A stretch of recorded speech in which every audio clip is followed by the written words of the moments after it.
PineCreek is live. Praise Odin.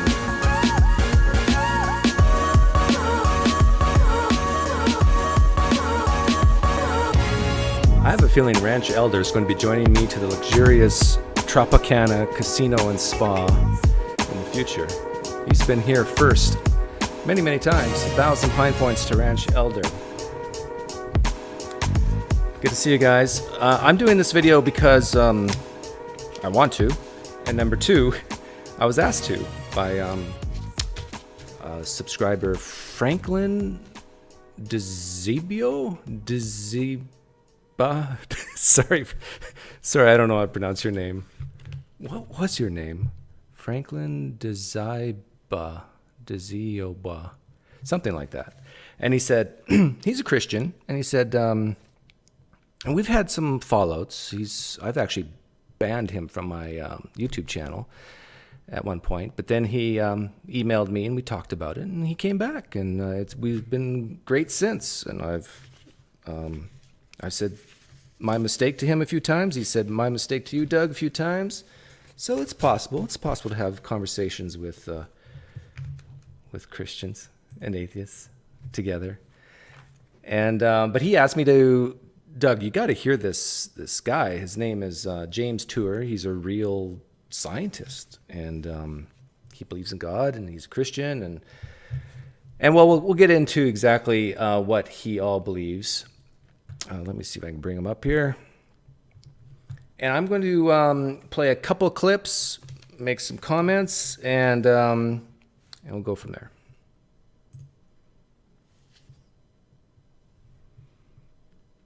I'm a synthetic organic chemist. Origin of life is purely synthetic organic chemistry. There's no way around it. I am perfectly situated to be commenting on this. He's perfectly situated to be commenting on this.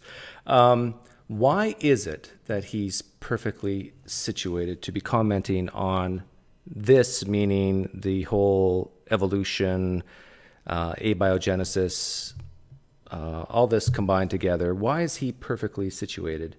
Well, all you have to do is ask him, and he will tell you. And I found another clip where he will tell you exactly why he is perfectly situated to comment on things like evolution and abiogenesis. PhD in the field of organic chemistry, postdoc at Stanford University, joined the group of a man who was going to win a Nobel Prize in chemistry.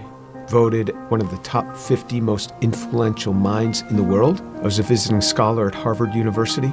I've spoken at every major university in this country, have over 650 research publications, voted the R&D magazine Scientist of the Year. I'm in the National Academy of Inventors. I'm a member of the American Association for the Advancement of Science, over 120 patents. Started 7 or 8 companies. We work in areas that range from medicine to material science to electronics, computer memory, medical devices. We work across a broad range of areas. But more than any of that, what means the most to me is that I'm a Jew who believes that Jesus is the Messiah. Okay, so who is James Tour? He just told you who he is, and that he's very qualified. I looked up some of his stuff. Seems like he's telling the truth here. He's very well, what was the word he used? He's very well situated to be commenting on things like evolution and abiogenesis. Now, who am I? Who am I to critique this guy? Well, I thought I would do my own 1-minute blurb on why I'm perfectly situated to critique James Tour. I got a master's degree in the field of analytical chemistry, followed by another master's degree in finance. I joined the most prestigious financial organization in the world, the Chartered Financial Analyst Institute, being one of less than 10% of those to pass all 3 rigorous exams the first try over a 3-year period. I was only one of several thousand scholars in all of Canada to win the Natural Scientists and Engineering Research Council Award. I've rubbed shoulders and introduced a Nobel Prize winner. In addition to teaching at the university level, I've spoken at conferences. I have research publications in both analytical chemistry journals and finance journals. I've developed a financial model that is taught and used in various financial institutions across the country. I've started my own companies. I've valued multi-million-dollar companies on a regular basis. Some of them have gone public. I've advised a governor of a state. The United States government uses my work. I work in areas that range from medicine to manufacturing to services, but more than any of this, what means the most to me is that I'm a former Mennonite who doesn't believe that Jesus is the Messiah. See what I did there? I basically just took what he did and just put my own stuff in. And I think he used the words, "I'm perfectly situated," to be commenting on this topic of evolution, abiogenesis. I want to read something else to you here. This is something he wrote years ago, and it was on his webpage, but for the life of me, I can't find it anymore. But I found it actually on is it Chinese or Japanese? I can't tell. You guys, it's either Chinese or Japanese, some Asian website. In English, I found it, and it's called A Layman's Reflections on Evolution and Creation, an Insider's View of the Academy. This is his own words. Now listen carefully.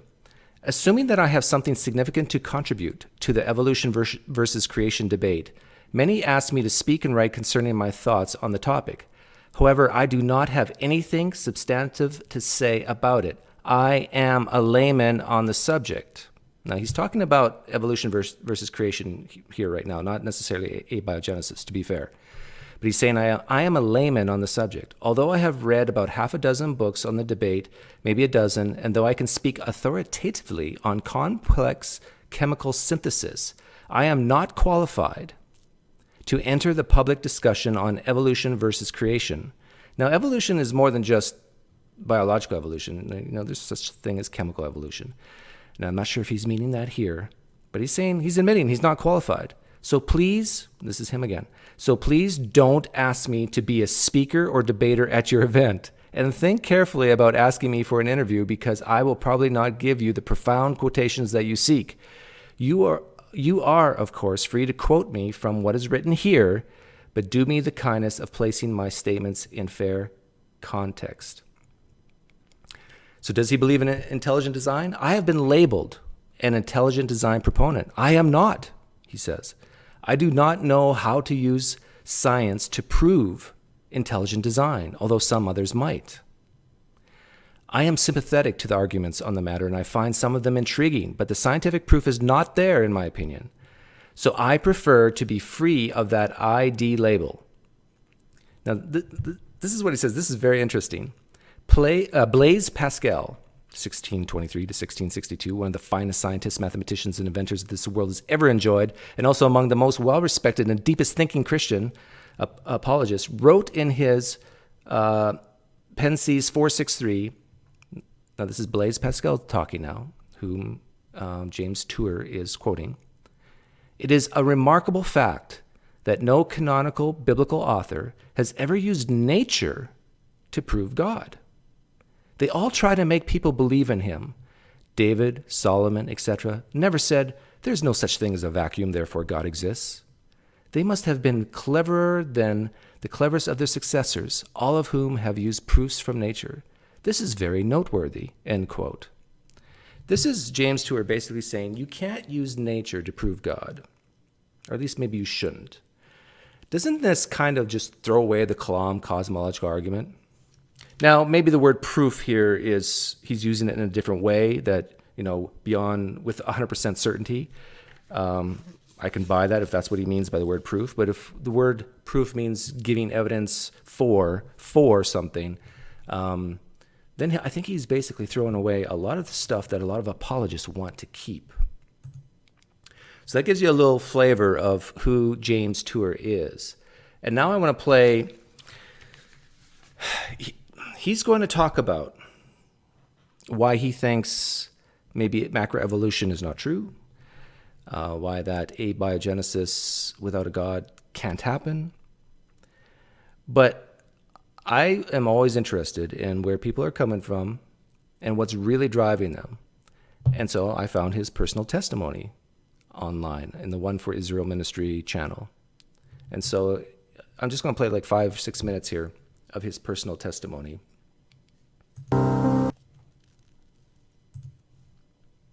I think this is what really drives him. I grew up just outside of New York City. I thought everybody was Jewish. I didn't even know that there was anything else. I had no particular interest in that, other than when all my friends were getting bar mitzvahed or bat mitzvahed, and then I would attend, of course, every week. There was never really any excitement for me. I remember once I even tried to talk to a rabbi. He just brushed me off. He just brushed me off. He was born and raised in a Jewish family. Rabbis brushed him off. That's not a good start if you want to keep the people in the faith, Jews. Orthodox Jews, if you're listening, don't brush the young people off. There was very little explanation for me. I remember when I went to... Actually, what he just said is really important. Explanation to talk to a rabbi. He just brushed me off. There was very little explanation for me. There was very little explanation for me. It's one of these things where I really appreciate when people search for answers. I'm the same way. I commend that. But when it becomes this need that if you don't get an explanation, that you are now in turmoil, that you have this angst, that's when you start putting yourself in a situation where you can believe almost anything because your desire for explanation is so high. Any answer that seems somewhat plausible or reasonable to you, you embrace, you want to grab onto because of that need for explanation. And it seems evident here that James Tour had this need, and probably still does. I remember when I went to college, I started meeting a number of people that said that they were born-again Christians. He went to college, started meeting people, said they were born-again Christians. I wonder how many of these people followed the PineCreek theorem. How many of these born-again Christians were very lovely young ladies? Which was sort of an odd term. What's born again? What do you mean, born again? One person saw me in the laundry room. He said, "Do you mind if I give you an illustration of the gospel?" And I remember we sat there and he actually started to draw a picture. A cliff with a man on one side, and he drew a little man, and then another cliff with God on the other side. And a big those of you who are former Christians, you know exactly what he's talking about, that picture. Chasm in between that he labeled the chasm in between with sin. And I looked at him, I said, "I'm not a sinner. I've never killed anyone. I never robbed a bank. How could I be a sinner?" I think Orthodox Jews right now are just shaking their head. They're going, "What are you talking about? You were raised in a Jewish home and you didn't learn what sin was and that you're a sinner?" It's like you only have to murder or rape people in order to be considered a sinner. Lies don't count. Stealing doesn't count. Like, you've never stolen a pencil there, James Tour, from an office? And he had me read a verse from the Bible. "For all have sinned and fall short of the glory of God." In modern Judaism, we never really talked about sin. I don't remember really ever talking about sin in my home. So he turned to another passage. Jesus said, "I say to you that everyone who looks upon a woman with lust for her has already committed adultery with her in his heart." Pow! I felt just as if I had been punched right in the chest. Yeah, so what is he describing here? He's describing tremendous guilt, right? It's like he has this need for explanation, probably from a very young age. And now he's going to college. He's feeling this sense of guilt for some things that he's maybe done. I was new in college. I didn't think anybody knew. I would pick up these magazines and I became addicted to pornography. It was just through those magazines. And all of a sudden, something that's written in the Bible, somebody who lived 2,000 years ago is calling me out on it. And I felt immediately convicted.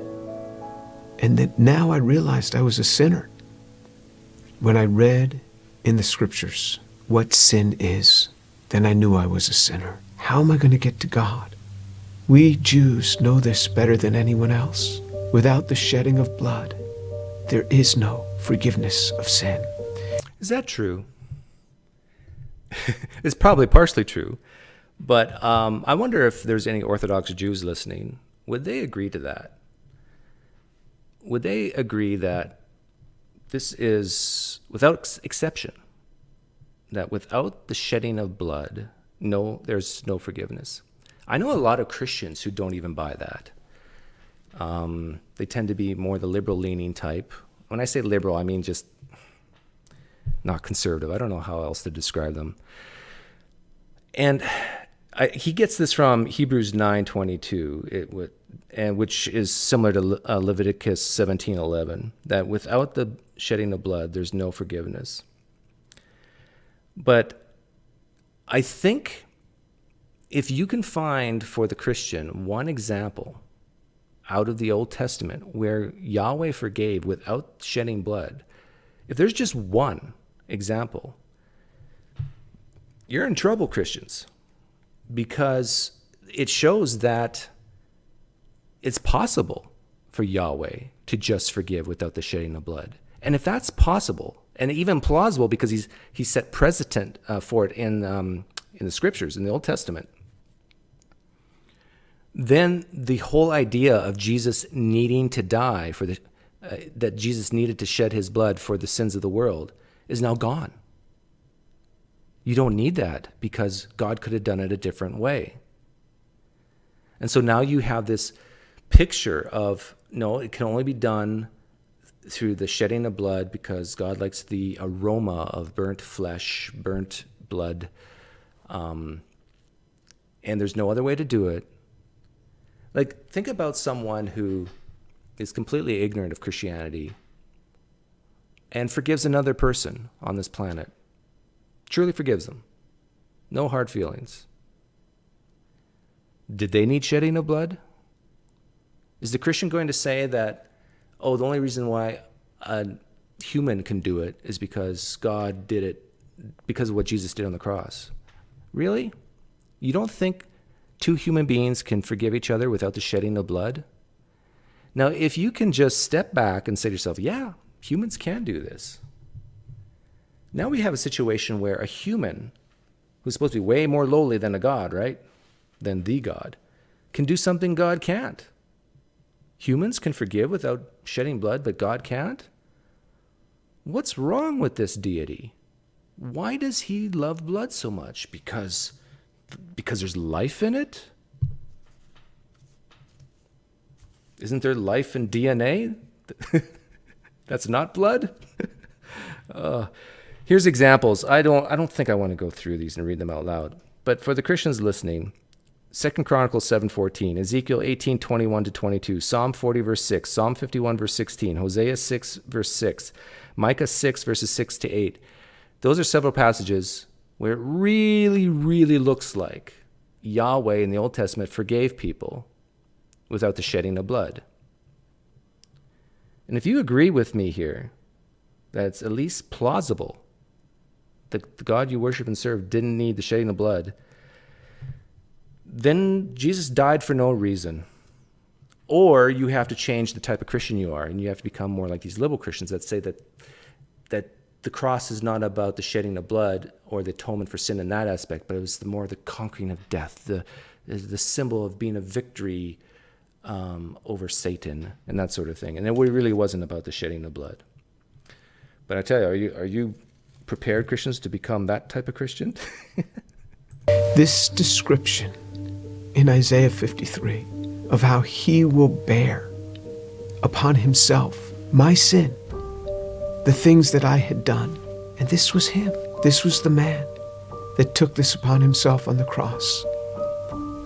The perfect God comes and gives himself for us. Okay, he mentions Isaiah 53 here. James Tour, if you ever see this video, before you became a Christian, did you ever think that Isaiah 53 was about Jesus? Or before you became a Christian, how did you view Isaiah 53? Did you all of a sudden become a Christian, then look at Isaiah 53 and say, oh, yeah, I see Jesus now? What other interpretations of Isaiah 53 did you consider, James? I'm sure you've as a Jew, Orthodox Jew, you knew of Isaiah 53 before you became a Christian. Why all of a sudden did Isaiah 53 make sense to you? He is the one that gives himself for us. I started to realize how Jewish the New Testament is. This book is so Jewish. The New Testament is so Jewish. Maybe that's because it was written by Jews. It's all around Jewish people. And then on November 7th, 1977, I was all alone in my room. Okay, this is, I think, is what drives James Tour. Why he believes what he believes, why he's so passionate about topics like evolution, intelligent design, abiogenesis, and God in general. This is the reason why he's passionate. People who have been on my channel a lot, they know that I have often said that many times people make decisions for God or in a religion between the ages of 18 and 22. You remember me saying that time and time again? Between the ages of 18 and 22, there's some experience or tragedy or they have doubts, and then they do their research. So major life moments tend to happen between the ages of 18 and 22, and I think it makes sense because you got people who their hormones are raging. They're trying to figure out who they are going to be as adults. Now, I looked up, this guy was born, James Tour was born on August 18th, 1959, and he's going to tell a story that happened in 1977 at the age of 18 years, 3 months. The realization, it's all around Jewish people. And then on November 7th, 1977, I was all alone in my room. The realization that Yeshua is the one who died on the cross. And I said, Lord, I am a sinner. Please forgive me. Come into my life. And then all of a sudden, someone was in my room.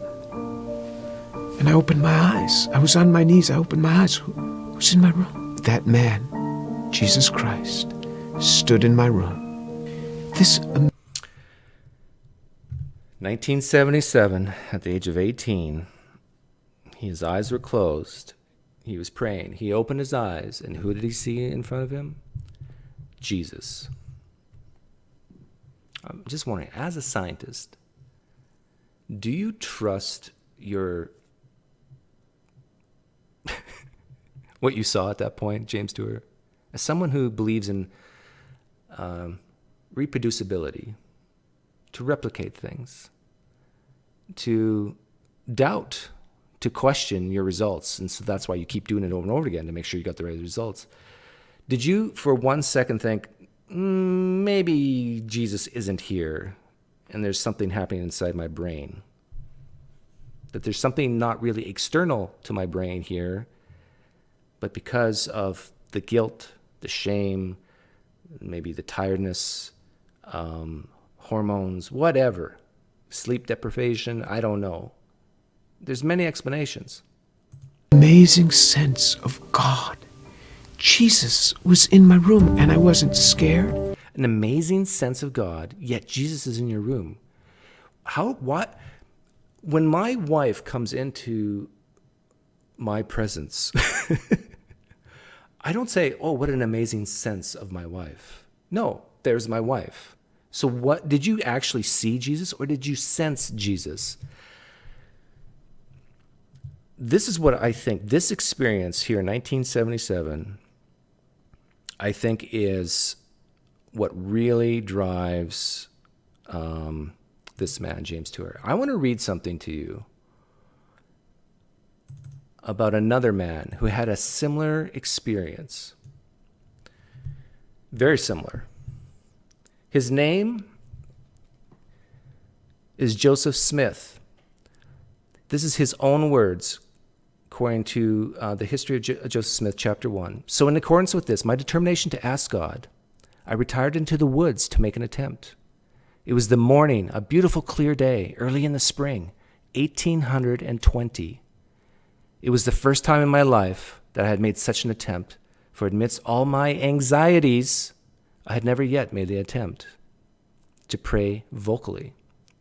After I retired to the place where I had previously designed to go, having looked around me, I find myself alone. I kneeled down and began to offer up the desires of my heart to God, just like James Tour did. I had scarcely done so when immediately I was seized upon by some power which entirely overcame me and had such an astonishing influence over me as to bind my tongue so that I could not speak. Thick darkness gathered around me, and it seemed to me for a time that I was doomed to sudden destruction. But, exerting all my powers to call upon God to deliver me, maybe he was feeling guilt, anxiety, out of the power of this enemy which had seized upon me. Sounds like sleep paralysis, doesn't it?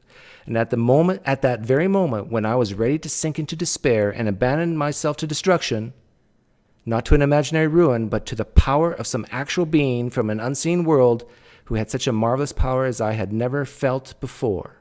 Just at this moment, a great alarm, I saw a pillar of light exactly over my head, above the brightness of the sun, which descended gradually until it fell upon me. It no sooner appeared that I found myself delivered from the enemy which held me bound. When the light rested upon me, I saw two personages. James Tour just saw Jesus, but Joseph Smith saw Jesus and God, whose brightness and glory defy all description, standing above me in the air. One of them spake to me, and calling me by name, and said, pointing to the other, "This is my beloved Son. Hear him." So James Tour, I don't know if you've ever read the story of Joseph Smith, but he had a vision like you did. He felt the sense and presence of Jesus like you did. Do you think Joseph Smith was telling the truth? Do you think Joseph Smith was lying? No, of course not, because then we would have to maybe consider the possibility that you're not telling the truth. Maybe you're lying. Maybe Joseph Smith did have an experience. But do you think, James Tour, that Joseph Smith actually saw God and Jesus? And by the way, the story goes on, and God and Jesus tell Joseph Smith that all the religions are basically wrong, except for the one he's about to tell him to go spread, the Latter-day Saints, Book of Mormon. Is there any other explanation other than Jesus and God actually being in front of Joseph Smith? James Tour, can you think of any? You're an intelligent man, James Tour. You can clearly think of other explanations for that are probably more plausible, even in your own mind, than Jesus and God, Yahweh, actually standing in front of Joseph Smith. Now, if you can do that for Joseph Smith, can you do that for yourself? I'm going to make a claim right now, James Tour, that your experience in 1977 was what you attributed to that experience, that Jesus was right in front of you. I'm here to tell you that it's more plausible that your claim is false. That everything about that experience that you hold dear, you're probably wrong. You're flat out wrong, probably. Just like Joseph Smith was probably wrong. But I think this experience is what drove how you viewed the evidence, how you viewed the world around you from that point forwards. Am I wrong? All I started doing was just weeping. The presence was so glorious because he was there in my room on that day. He was in your room on that day. And on the day of 1820, Jesus and Yahweh were above Joseph Smith's head on that day. I didn't want to get up. And this amazing sense of forgiveness just started to come upon me. That was him. Finally, I got up. I didn't know what to do. I didn't know who to tell. Here's this Jewish kid from New York City. What am I going to say? My cousins were shocked. How could you do that? You're Jewish. Telling my mother how I had invited Jesus into my life. She didn't say much. She was weeping. She told my father they weren't happy at all. And she said, Persecuted. I don't blame them for killing Jesus after the things that he said. Who is he to come against these religious leaders that have dedicated their lives to helping people and to tell them that they are whitewashed tombs? Who is he, this young man in his 30s, to say this to these scholars? He got what he deserved. Ouch. So James Stewart now is describing his own mother, basically saying Jesus got what he deserved. He's painting a picture of his own mother being so anti-Christian.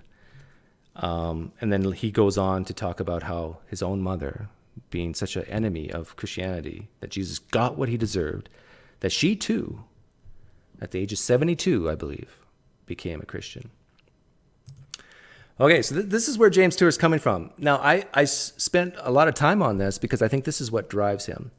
And now I'm going to play a clip of him talking about abiogenesis, although I don't even know if he uses that word, evolution and so forth. But my advice is when you're talking to someone like James Stewart about these topics, don't argue with him. Don't even push back. Just ask questions, because I think most people will see that this whole video is an argument from ignorance. I don't understand. Pay attention to his words here. He's going to use words like, we don't know, we don't even, we can't, we have no idea. I need that explanation. When he was telling his own personal story, that desire for explanation is what's driving him. And when he can't get it, he will grab onto the first thing that provides an answer for him. And so when you're talking to people like this, my advice is to focus on the idea that Christianity could be false and that there could be a God out there, or maybe many gods, who can provide explanations for these things, and yet Christianity is still false. And I think as someone who came from the Jewish culture, he can appreciate that possibility, that plausibility, that even if there is a God, Christianity could still be flat out wrong and false, and it has nothing to do with abiogenesis. Christianity might have nothing to do with evolution and all that sort of thing.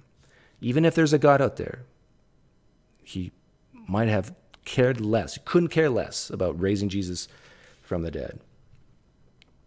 To be critiquing the origin of life research. It is abiological. It is before biology takes over. This is purely synthetic organic chemistry. And making these compounds is very simple. 4 classes of compounds. You have to make them from what's available. Notice he just said that making these compounds, the 4 classes of compounds, is very simple. He's talking about, I think, carbohydrates, nucleic acids, fats, lipids, and carbohydrates, fats, and nucleotides. What am I missing? Did I say 4 already? Yeah, I think I did. On a presumed prebiotic Earth. And so the chemistry is not hard for a synthetic organic chemist to follow, and any trained synthetic organic chemist can follow me on this. And I've never seen a synthetic organic chemist These are keywords I've never seen. Disagree with me on this. In fact, the people that might disagree with me are biologists, because they've never made anything. The only thing they may have made is they buy a kit and they make it, which is made by chemists, but they've never made anything ab initio. This is funny to me because this is the way physicists often talk about chemists. The way he's taught as a chemist, he's talking about biologists. He's like, show me on the doll where the biologist hurt you. He's like just taking biologists, they can't do anything unless us chemists teach them how to do it first. And so it's the synthetic chemist that can critique origin of life research better than anyone else. So go ahead, ask your synthetic chemist friends to listen to what I have to say. If they have anywhere a master's degree or beyond in synthetic organic chemistry, have them critique what I say. In synthetic organic chemistry. See, I got a master's degree in analytical chemistry, but I guess that's not good enough. We do not know how to build even... Okay, now pay attention to all the things that we can't do. A simple bacterium. The simplest bacterium with its 256 protein coding genes, we have no idea how to build it. First of all, we don't know how to build the molecules, the 4 classes of molecules that are needed for it. We don't know how to, even if we had those 4 classes of molecules, assemble them, even into the simplest of bacteriums. We don't know how to do that. One can do that with the technologies we have today. We can make technologies, but we can't even make the simplest bacterium. Anybody who would say something contrary does not know what they're talking about. Show me the demonstration. Nobody has ever done it, and it's not because of lack of effort. It's not because of lack of will. First of all, they haven't been able to get the molecules to do this, and if they could make the molecules, even if we were to give them the molecules, they wouldn't have the information. There would be no inherent information in the DNA. But even if we gave them the DNA in the structure that they wanted, they wouldn't know how to put all... Actually, did you catch what he said? He's talking about all the things we cannot do. We cannot build these things. But he said something here. Let me back it up. We don't know how to, even if we had those 4 classes of molecules, assemble them, even into the simplest of bacteriums. We don't know how to do that. One can do that with the technologies we have today. We can make technologies. Okay, we can't build these molecules. We don't know how to do it, but we can do it with our technologies that we have. What's he talking about? He's talking about just chemical reactions. We can build things in the laboratory, the synthesis of these things. We can do it with our technologies, with controlling pressure and temperature. Maybe he's even talking about nanotechnology. I don't know. But he's painting this picture of all these things we can't do, that we humans, we don't even know how things work, but yet we can build technologies to do these things. But we can't even make the simplest bacterium. Anybody who would say something contrary does not know what they're talking about. Show me the demonstration. Nobody has ever done it. And it's not because of lack of effort. It's not because of lack of will. First of all, they haven't been able to get the molecules to do this. And if they could make the molecules, even if we were to give them the molecules, they wouldn't have the information. There would be no inherent information in the DNA. But even if we gave them the DNA in the structure that they wanted, they wouldn't know how to put all the components together. They wouldn't know how to... Okay, so my advice with guys like James Tour is say, okay, I hear what you're saying. We don't understand many things. We don't know how to do many things, even though you said we have technologies that can do some of these things. How did God do it? Seriously, how did God do it? James Tour. Or first of all, I would back up one step. Are you saying that since we can't, are you saying since we don't understand, therefore God did it? Is that what you're saying, James Tour? So far, he hasn't said that. So I'm going to be fair to him. He has not said that. But are you implying that, James Tour? Do you want your listeners to hear this implication? We don't understand all these things. We can't do all these things. Therefore, God did it? Now, as a scientist, explanation is important to you. We just established that. You need to explain things. You were looking for explanation when you were 18 years old.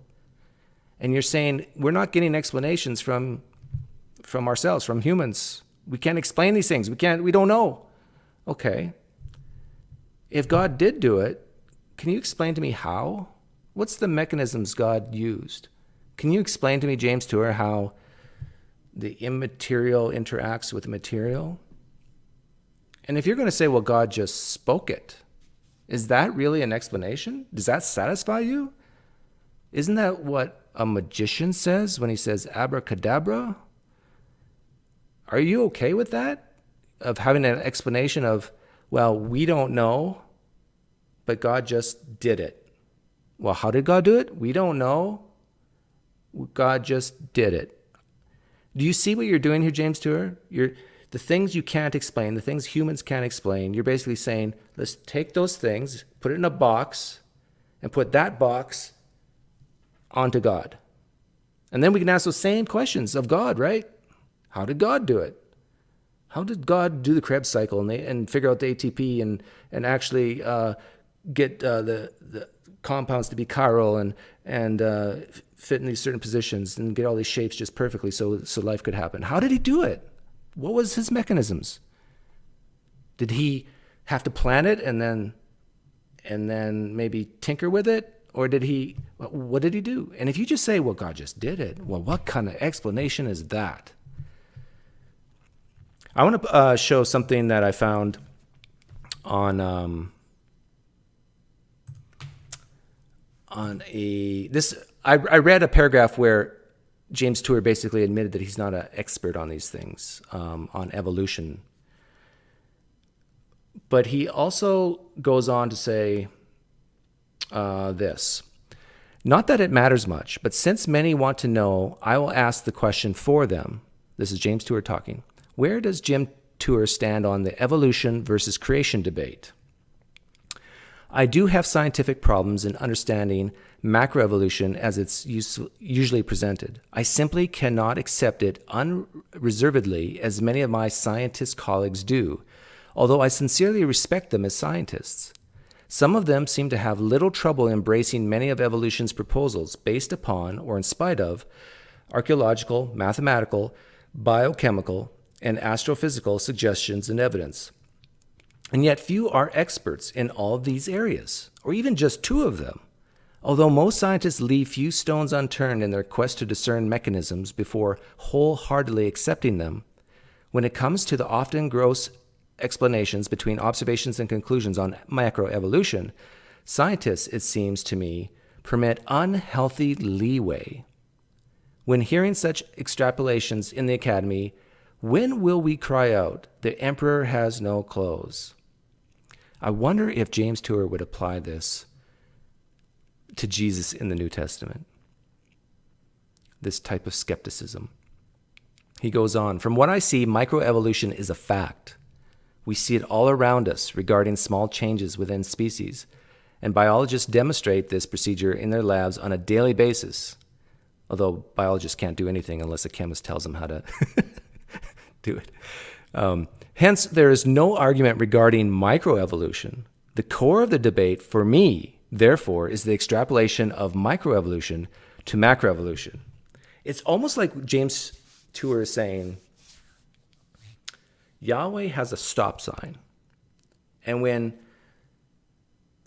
life changes through generations, they keep changing, they keep changing, they keep changing. At some point, Yahweh puts up the stop sign and says, stop, that's far enough. Don't go any further, because if you do, we might just create another kind. Or if we do keep changing, we might create a new species, which is the definition of evolution. Changes over a long period of time to create a new species. But James Tour cannot accept that. It's like, oh, microevolution is a fact. But over long periods of time, God puts a stop sign up and says, no, we can't go any further. Got to draw the line here. That's what it really sounds like to me, what James Tour is saying. And if he is saying that, first of all, I'm curious to know how old he thinks the Earth is. Like, does he believe the billions or not? I sure hope he does, if he's a PhD in chemistry. I know, well, he is a PhD in chemistry. Because of the sophistication within a cell, the interactomes, meaning that the interacting connectivity between the molecules, the van der Waals interactions, all of these have to be in the right place and in the right order for a cell to function. Oh, it's been 20 years since I got my master's in chemistry, but, you know, terms like van der Waals interactions, and it's like, it brings back bad memories. I did very well in chemistry, but I moved to finance because I saw that most of my colleagues at grad school were not really interested in getting jobs or having their research being practical within the next decade. And I was raised on a farm, and I was much too practical for that. So that's why I went into the business world and finance. We don't even know how to define life, let alone knowing how to spark it to begin. It's just more of the same. This is going to be 20 minutes of him just saying, can't do this, we can't do that. I'm not going to play all of it. But it's like, does he apply this need for explanation when it comes to Yahweh? Like, can you explain what the immaterial really is, how it can exist outside of time, space, matter? How is that? What is spiritual exactly, James Tour? Can you explain that? Christians can't even do that, can they? Christians don't know why God's nature is the way it is. Do they? It just is, right? Could God's nature be a little bit different, and it would still be his nature if that's in fact the way it was? But you can't explain that. Can you explain how God actually made the angels and the demons, or they just made themselves, I guess, and how he created the universe? Like, can you go into the mechanism details? No, of course not. You can't explain that.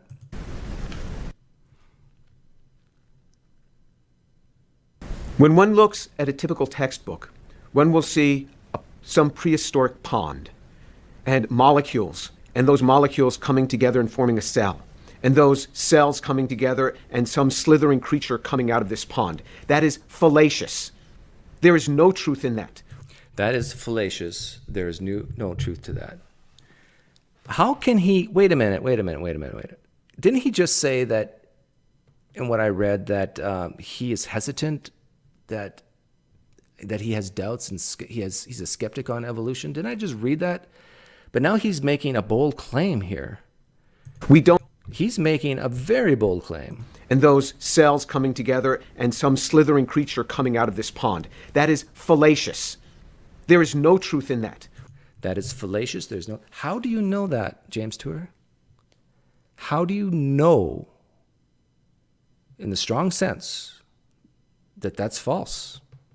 Were you there? He could say, no, but God was, and that's not the way he did it. Well, how do you know that's not the way God did it, James Tour? What if your God is real? What if Yahweh is real as real can be? And that's the way he chose to create life.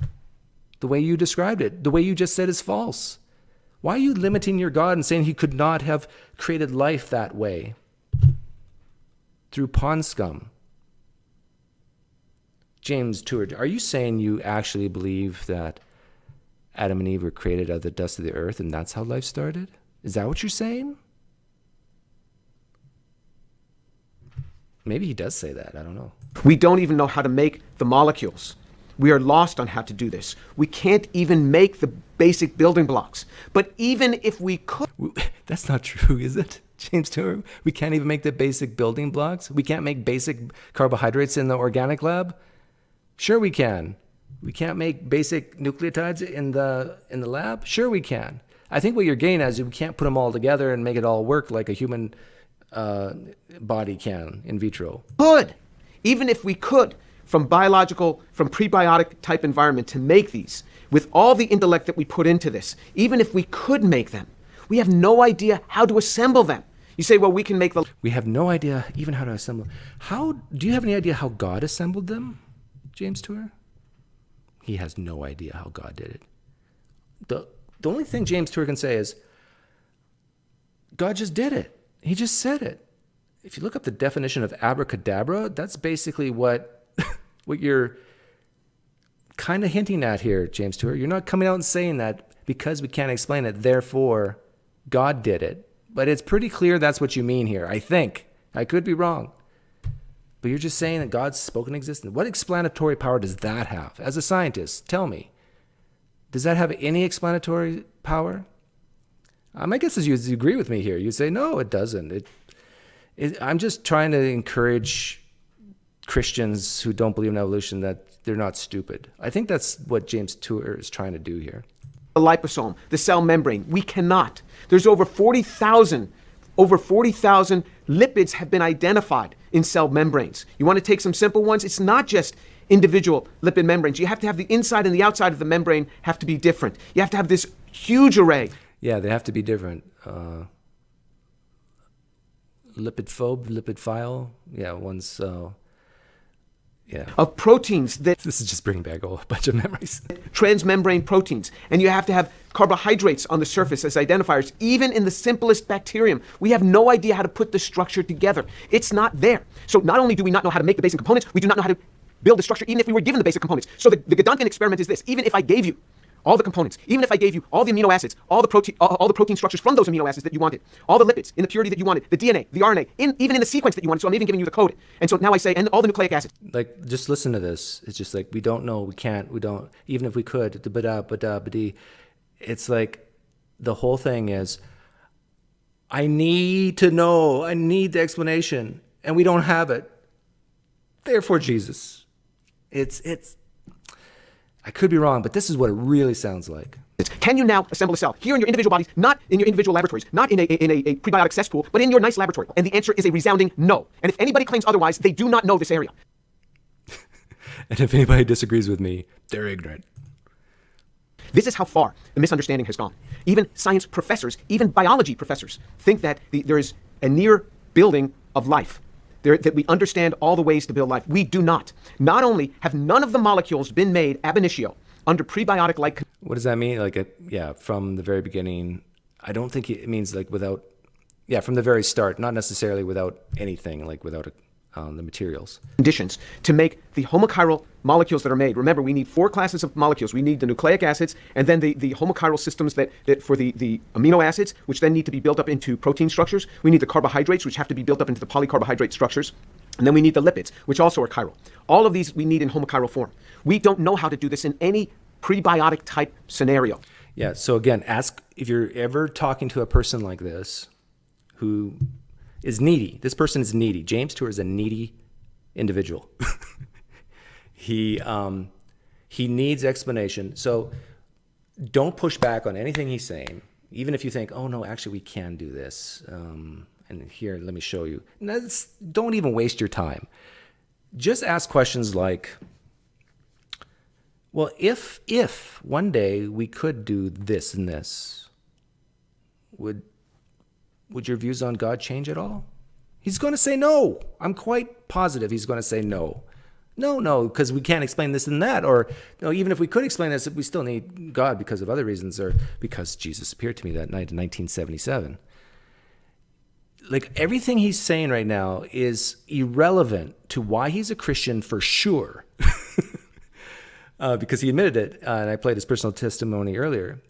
But it's even irrelevant to the idea of Yahweh, because another God could have done it. And even then, since we don't know, there could be another explanation, right, James Tour? That is not dependent on a God? At all. These have not been made. And then to assemble these into a cell, it's never been done. So there's a gross misunderstanding. And this misunderstanding has come because of the projections of those who work in the area of origin of life. They do one little thing and then they extrapolate it, and then they work with the press to ramp it up even more. And they do one little thing and then they extrapolate it. That reminds me of Christians when they go, well, if a God exists and Jesus declared himself special, like Son of God, well, we can extrapolate to mean that God desired to raise Jesus from the dead, right? That's a very fair extrapolation, right? That if God exists and if he wanted to raise Jesus from the dead, then he raised Jesus from the dead. I wonder if the skepticism on the extrapolations on evolution, if it's as high as it is for the extrapolations on God and Jesus. Again, you can assume God exists, but that extrapolation that he actually desired to raise Jesus from the dead, like the whole New Testament, much of it about that resurrection story could be just complete propaganda, could it not, James Tour? Isn't that a more likely explanation than God actually raising someone from the dead? Because it seems like Yahweh in the Old Testament, he didn't raise people from the dead very often. In fact, is there any resurrections in the Old Testament?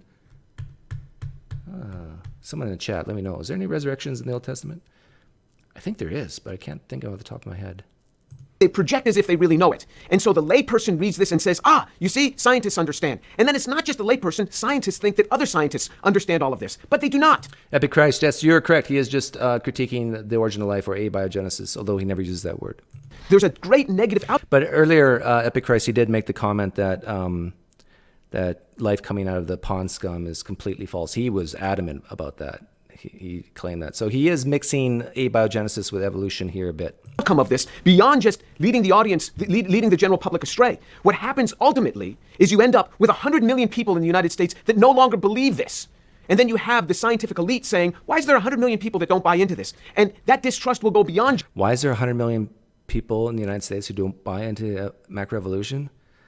I'll tell you why. Because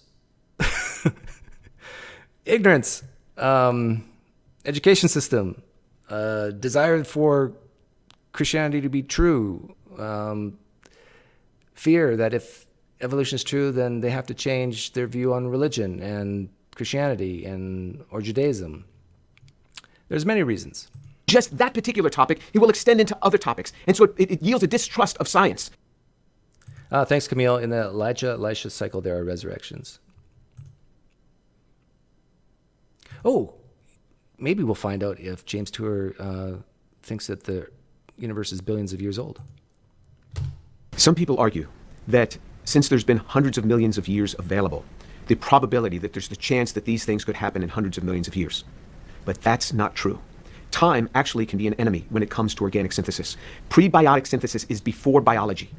So one has to make chemicals. Many of the chemicals that need to be made for life are kinetic products, meaning that they're not the most thermodynamically stable form. For example, carbohydrates, which is the main class of compounds.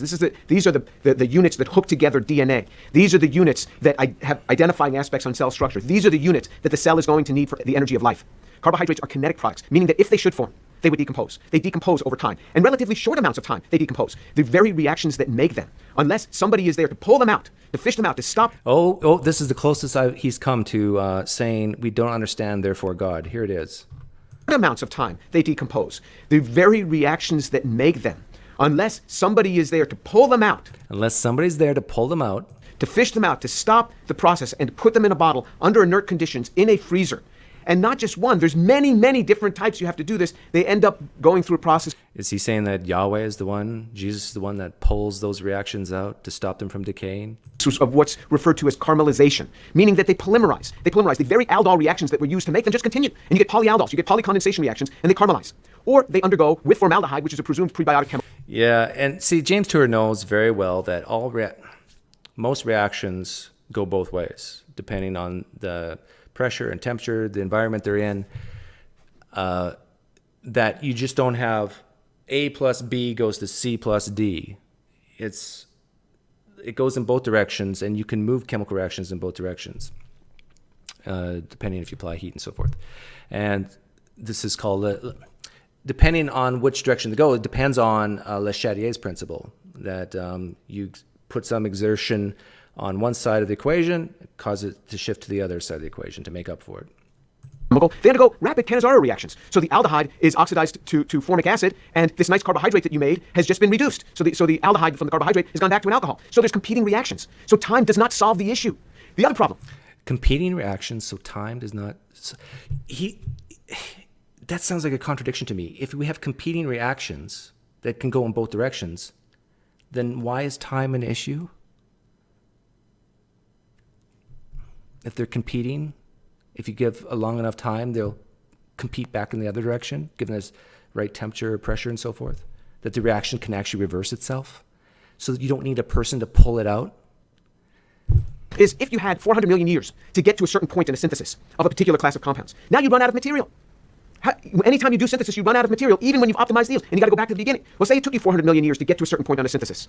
Now you have to go back and make more. But how do you go back and make more? Because nature never kept a laboratory notebook. Doesn't know how to go. Does God keep a laboratory notebook? Where does God get the raw materials from to create life here on Earth, James Tour? Where does he get it from? Seriously, can you explain how God gets the raw materials gathered together to create the chemical reactions? Can you explain to me if God does have a laboratory notebook and that he knows all the quantities of the thermodynamic reactions, which reactions will happen, which won't, and under what situations would those reactions reverse?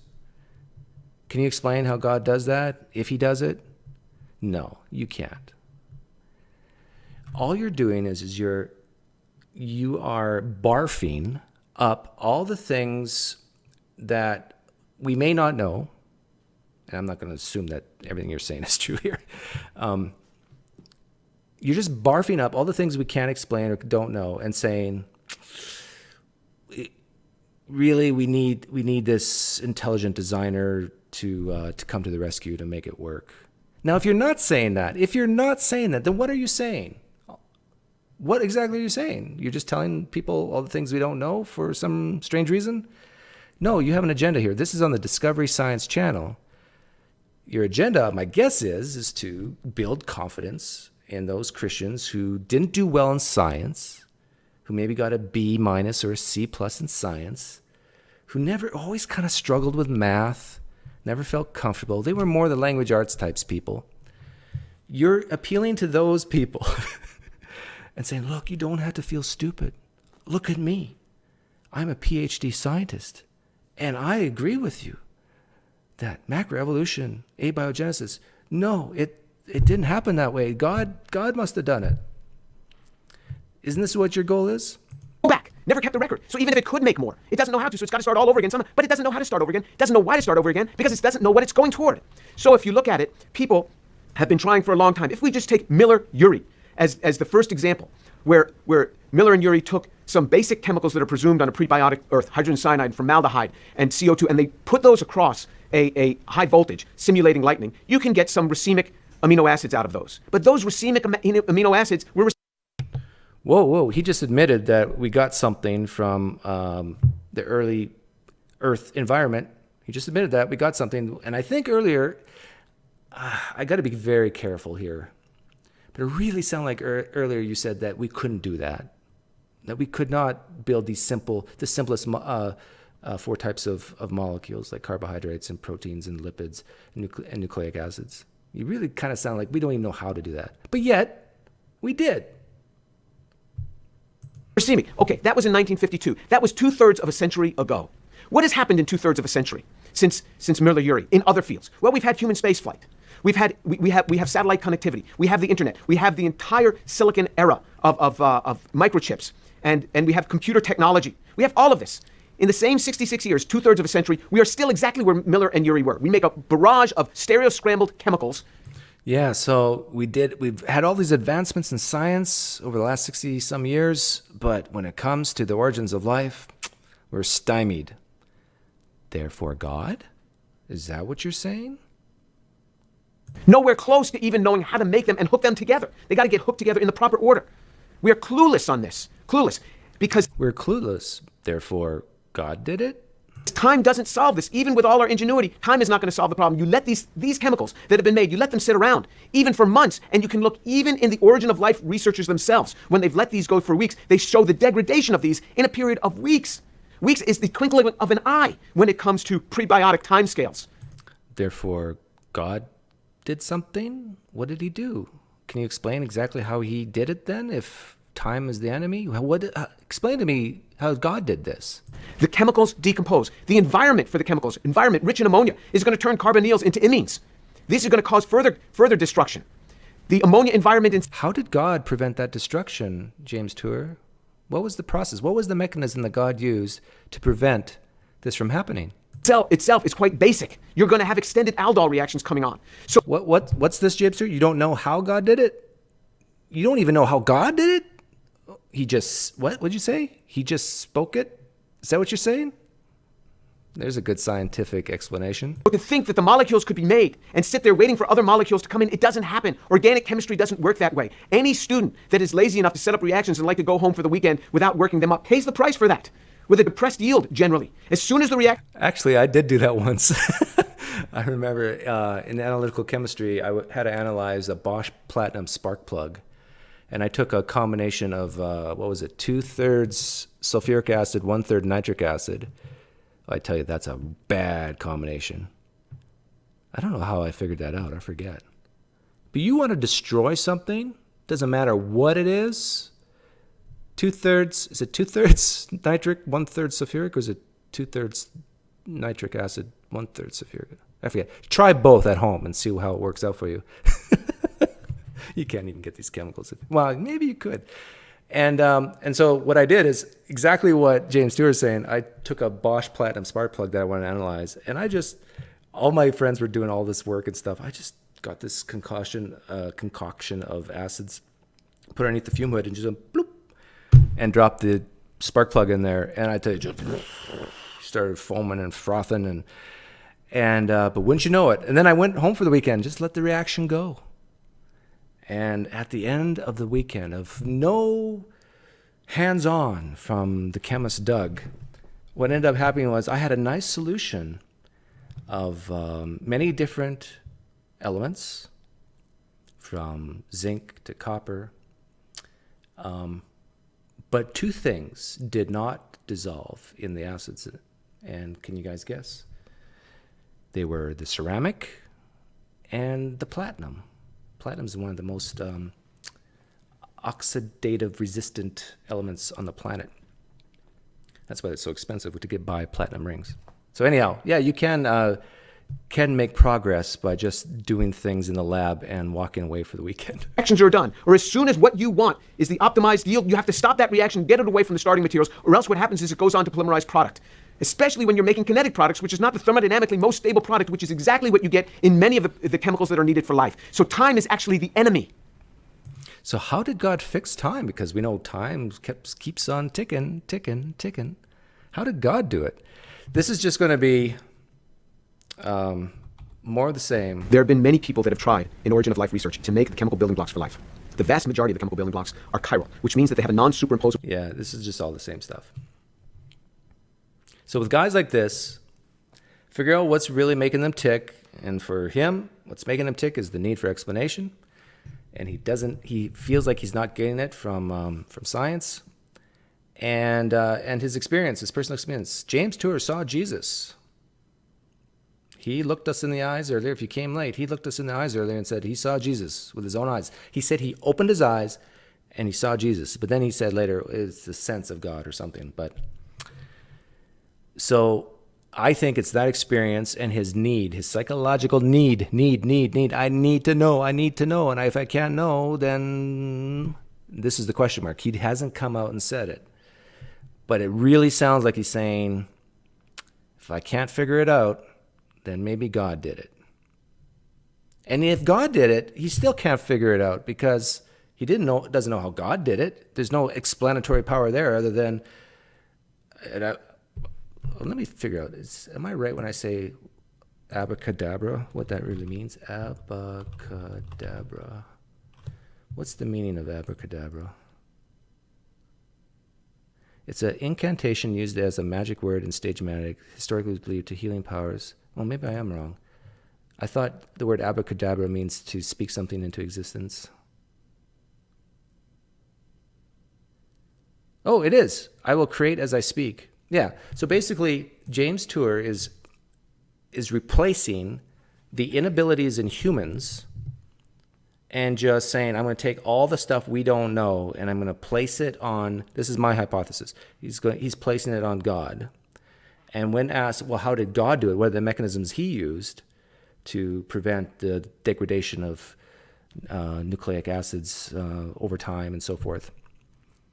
He would basically say, I don't know, God just did it. Or, I don't know, God just started at a certain spot so they wouldn't degrade.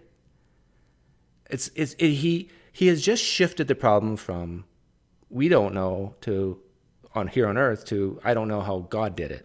But he did, because I saw Jesus in my room in 1977. Or because I'm guilty of the pornography I watched when I went to college. And there was a chasm and I'm sinful. And I really want to believe that my sin's forgiven and I really want explanation, so therefore God did it. And I want people who struggled in math and science in schools all across America to not feel stupid for believing that macroevolution is false. So I'm going to go on the Discovery Science YouTube channel, and build their confidence that, hey, look, you're okay, you're fine. I struggle with these things too. Is that too much? Is that too many assumptions I've made?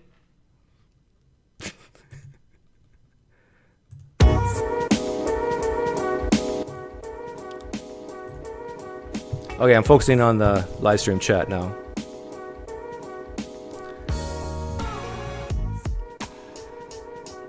I don't know, therefore magic. Yeah, therefore abracadabra. I know Christians think that that's just mocking, but really that's what abracadabra means, speaking something into existence.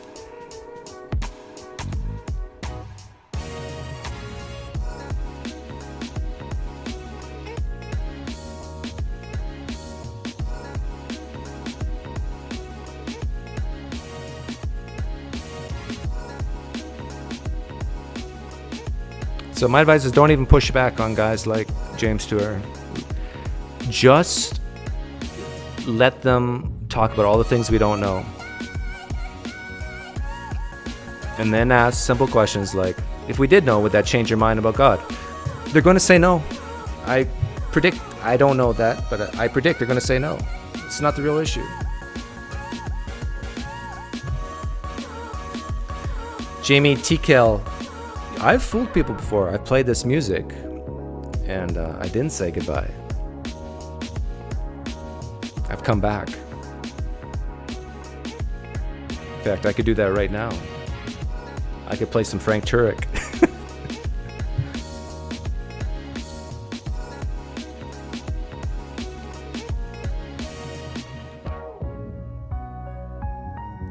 Carrie81 asks, did you see Braxton Hunter's video on me? You're talking about the one on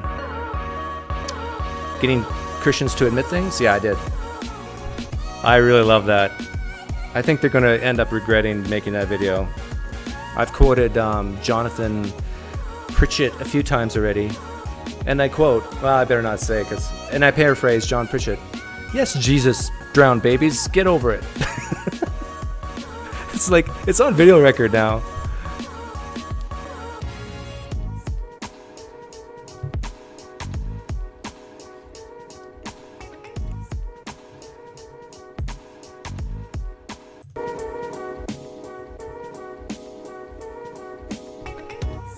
They found shrimp in space.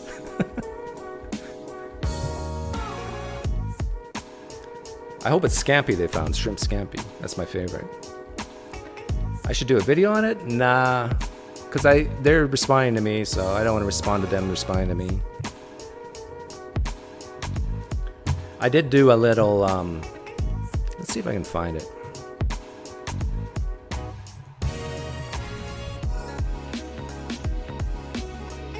It was great. Excellent. What Braxton Hunter and Jonathan Pritchett. I got it right here.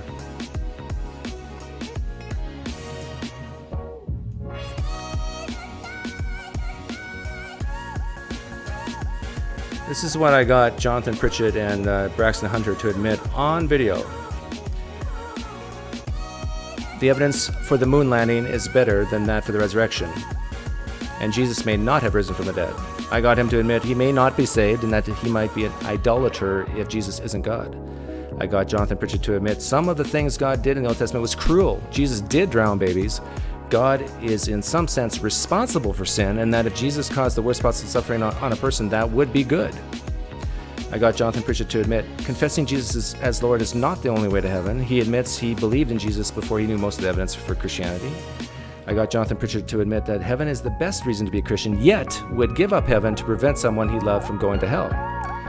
And I got Jonathan Pritchett to admit that as a paid actor, he could renounce the Holy Spirit. That question is about how superstitious a Christian can be. Shout out to Christian apologist Jonathan Pritchett who admitted these things. Yeah. And I think I even got, in that same video, Braxton Hunter even admitted that our universe, our reality, our universe, ours, could have been created by something purely physical, purely material. You don't believe me? Look at that video for yourself. I got a Christian to admit that caused universe might be purely material, our universe.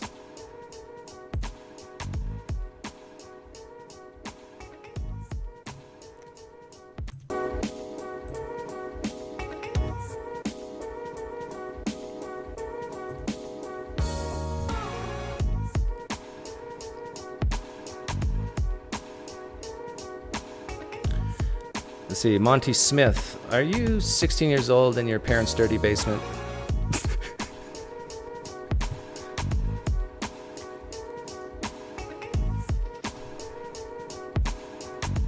I have been out of my body and it was amazing.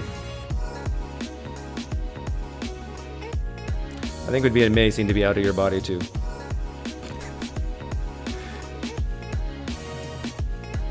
Death is a lie. I spit in the face of death, says Clyde.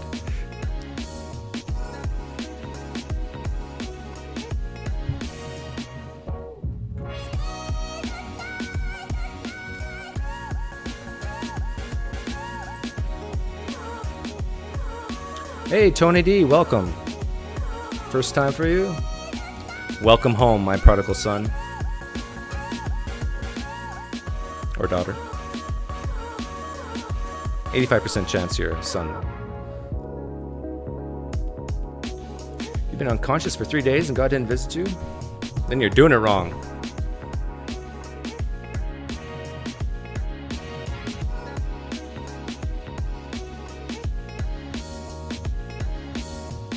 I've had a vision too. I've been on Percocet. I've envisioned all my limbs were like bricks. Like I looked right at my arm and saw bricks. But did I think in reality it was bricks? No. In the same way, James Tour, you should not assume that just because you saw Jesus means that Jesus was actually in your room.